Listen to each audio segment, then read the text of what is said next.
All right, so this is Mary Had a Little Lamb left hand. Let's see. It is the exact same pattern as London Bridge left hand.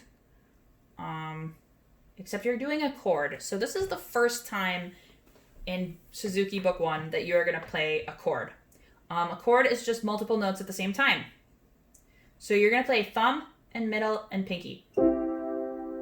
If you've practiced a lot of twinkles, especially if you've gotten to bending your fingers on the twinkles, not everybody has at this point, it shouldn't be hard. If you keep your hand really tense, it's actually worse, so relax it up. You're just not playing 2 and 4, so you're playing thumb and 3 and 5 at the same time.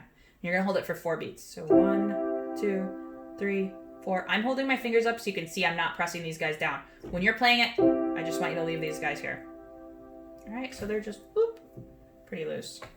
It's going to hold for 4 beats, then you're going to play it again. It's going to hold for 4 beats again. Alright, so a couple things to watch out for. 1, don't make it too loud. Really tempting. You have 3 notes. It's 3 times louder. You have to make it quiet. Number 2, make sure you hold it for 4 beats. It's the same thing of muscle memory I've talked about in a couple other videos. If you rush it on left hand, you're going to want to rush it on both hands. Lastly, make sure you're playing them all at about the same time. So what you don't want to do is this. Or those are rolled chords. You will have to learn how to do them later. So you're going to hold it for 4 beats. 2, 3, 4. Now, middle's going to move down to D. Pinky's going to move down to B. If you have a kid who is really young, like 3 years old or younger, I don't think a younger kid would be able to play this, but if it's a 3-year-old, they are allowed to drop the thumb note on here. They can't reach physically. All right, so thumb on G, middle on D, and pinky on B. Practice that a couple times by itself before you try to put it in the song. So it's this C chord twice. 1, 2, 3, 4.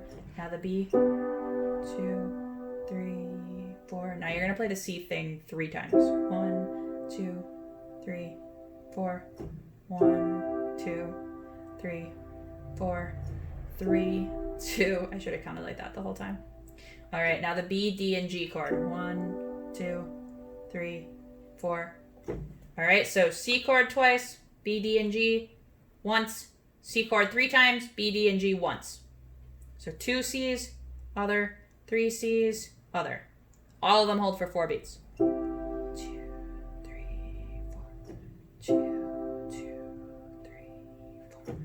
1, 2, 3, 4. 1, 2, 3, 4. 2, 2, 3, 4. 3, 2, 3, 4. Switch it up to, and then it's going to end on a C chord. 2, 3, 4. Some people, especially parents, want their kids to try to think of what the right hand sounds like in their head.